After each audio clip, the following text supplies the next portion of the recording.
女性帽子的装饰夸张又华丽，以鸟类羽毛为主，有时候甚至是有着整只鸟类标本或翅膀。在需求规模如此大的情形之下，竟然导致鸟类族群锐减。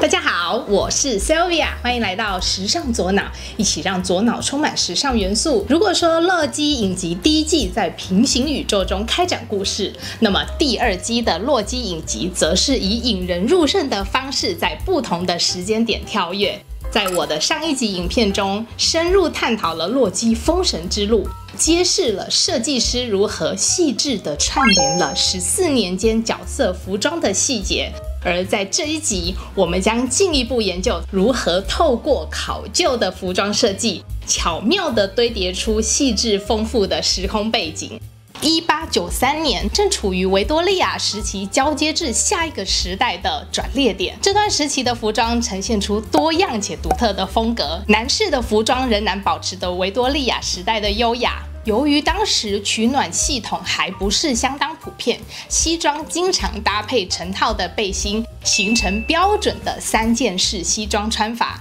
然而，随着19世纪末变革的时代来临，例如 Loki 的西装设计显现出新的特点，可以发现下摆弧度和 Mobius 的西装是不一样的哦。Loki 西装下摆在前面的腰部位置做剪接切开，形成前面较短，做出弯曲倾斜的弧度至后面。会如此设计，是因为考量到了当时社会上层阶级男性的生活习惯和活动需求。这种装束的使用场合主要是在室内，特别是男性通常在早晨进行家庭或者是简单的商务活动，例如和家人共进早餐、阅读报纸，或者是轻松的社交等等。因此，这一种的设计保持穿着者的整洁，同时也有一定的舒适程度。这类型的礼服主要集中在上流社会，反映了时代的等级制度和礼仪规范，凸显了当时社会对地位价值的强调。在大环境的风潮下，这种形式礼服的舒适性和实用性受到青睐，逐渐成为正式日装的第一选择。考虑到当时的风潮，尤其是贵族们常常骑马，这种礼服的剪裁保留了前短后长的特性，使它们在马背上显得更为优雅，并演变为现代的赛马正式礼服。今天的穿着规定和细节或许有所变化，改搭配浅色衬衫、领巾和条纹或灰色的长裤。这也解释了在《Kingsman: The Secret Service》电影中 ，Valentine 特别定制去看赛马的礼服，它由内而外的搭配就完全符合这款经典的风格。Loki 西装背面的开叉设计也和一般西装不同哦，以2道折子来增加它的活动性。同样在1893年的 Renslayer 服装也具有相当的代表性。首先吸引大家注意的，想必是这个独特而夸张的袖子。特点在于由肩膀向下扩张，再收窄至手腕，形成羊腿状的曲线，称为羊腿袖。这种设计早期常见于贵族和宫廷服饰，搭配马甲与裙撑架，使裙摆呈现宽大的曲线和丰富的层次感。这样子的装束不仅凸显出社会地位，更强调奢华，因为只有那些不需要劳动、时刻有女仆伺候的贵族，才能采纳如此奢华的打扮。羊腿袖在19世纪的中期达到了巅峰，成为当时的时尚象征，拥有独特的风格，在服装史上占据着重要的位置。Sylvia 忍不住再强调一次，影集将时间点设在1893年。真的是丰富又多元，西方文化在这个时期正在迅速的转变，世纪之交见证了维多利亚时代理念的变革，特别是随着越来越多的女性被允许参与户外活动，例如骑自行车、骑马和参与运动，服装开始反映这些变化，服装变得更富有自我表达，更具灵活性。在 Renslayer 身上，我们也看见了这些的转变，从羊腿袖、马甲强调腰部线条和大蓬裙的使用，到后来开始有战斗动作之后，看到她穿上轻便的上衣搭配裤裙。看到裤裙，我第一秒的念头是，当时女性是允许穿着裤子的吗？没错，在女性服装史中，每触及女性穿着裤装的时代，总是充满着反对浪潮与争议，因此在影集中 Renslayer 的马甲和宽大蓬裙的样式由充满活动力的裤裙所取代。这样子的转变折射出女性获得的新自由，强调她们的自主权和个性。这样子的轮廓和外形是否也在今年的 Max Mara 秀场中引起了你的共鸣呢？这正是服装设计所带来的美感和感动啊！从画面中，服装还有一项重要的元素——帽子。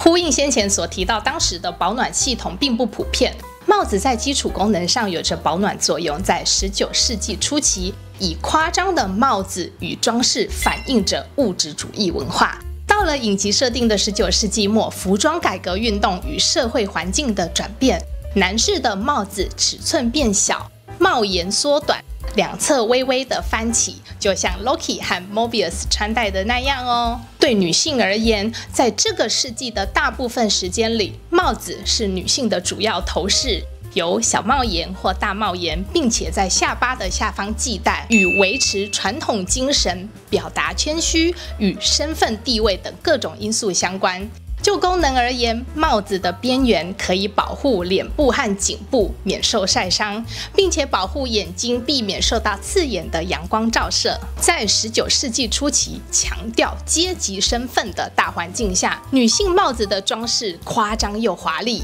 以鸟类羽毛为主，有时候甚至是有着整只鸟类标本或翅膀。在需求规模如此大的情形之下，竟然导致鸟类族群锐减。也在大约1890年至1920年期间，开始出现许多团体发起抵制活动，保护鸟类。所以在影集中的这个时间点，可以发现女性的帽饰和帽檐变窄，高度增加，仍然有部分以羽毛装饰，但是比重上变少，改以蕾丝、花朵和缎带来装饰，相当符合当代的背景。随着影集带着大家来到1977年，男士时尚试图强调高瘦的身材，修身的衬衫和紧身喇叭裤都让这款轮廓变得流行。西装仍然是许多男士必备的单品，但是新颖富有创意的款式也开始流行。设计师也笑着说，这一款华丽的衬衫也特别让 Loki 来驾驭，呼应当代流行的领带领结都是大的，外套部分则以 Mobius 的双排扣样式回归主流。女性服装在1970年代随着 Disco 曲风的兴起所影响，影集中呈现的丰富奢华世界中，优雅晚礼服争夺舞台中心，与闪亮的亮片、羽毛相得益彰。设计师将当代魅力完整呈现。Sylvia 先前在用芭比电影系列服装探索5个年代的影片中，